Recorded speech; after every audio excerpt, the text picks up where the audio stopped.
Hello everyone, welcome back to my mini vlog. ಇವತ್ತಿನ ಈ ಒಂದು ಮಿನಿ ವ್ಲಾಗ್ ಅಲ್ಲಿ ನಾನು ಮಂಗಳವಾರದ ವ್ಲಾಗ್ ನ ಶೇರ್ ಮಾಡ್ಕೋತಾ ಇದ್ದೀನಿ. ನೀವೆಲ್ರಿಗೂ ಗೊತ್ತಿರೋ ಹಾಗೆ ಅವತ್ತು ಅಂಗಾರಕ ಸಂಕಷ್ಟಿ ಇತ್ತು.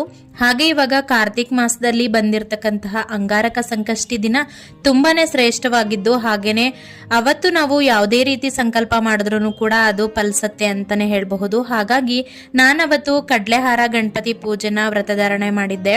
ಸೊ ಸಂಕಷ್ಟಿ ದಿನ ಮಾಡಿದ್ರೆ ಇನ್ನೂ ತುಂಬಾನೇ ಒಳ್ಳೇದಲ್ವಾ.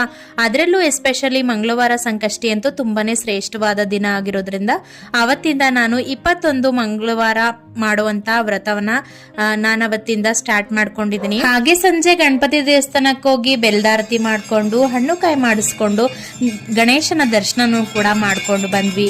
ಹಾಗೆ ದೇವಸ್ಥಾನದಲ್ಲಿ ಅವತ್ತು ಹೋಮ ಇತ್ತಲ್ಲ, ಹಾಗಾಗಿ ಸುಮಾರು ಹೊತ್ತು ದೇವಸ್ಥಾನದಲ್ಲಿ ಕುಳಿತು ನೆಮ್ಮದಿಯಾಗಿ ಅವತ್ತಿನ ದಿನನ ನಾವು ಕಳೆದ್ವಿ. ಇದ್ರ ಕಂಪ್ಲೀಟ್ ವಿಡಿಯೋ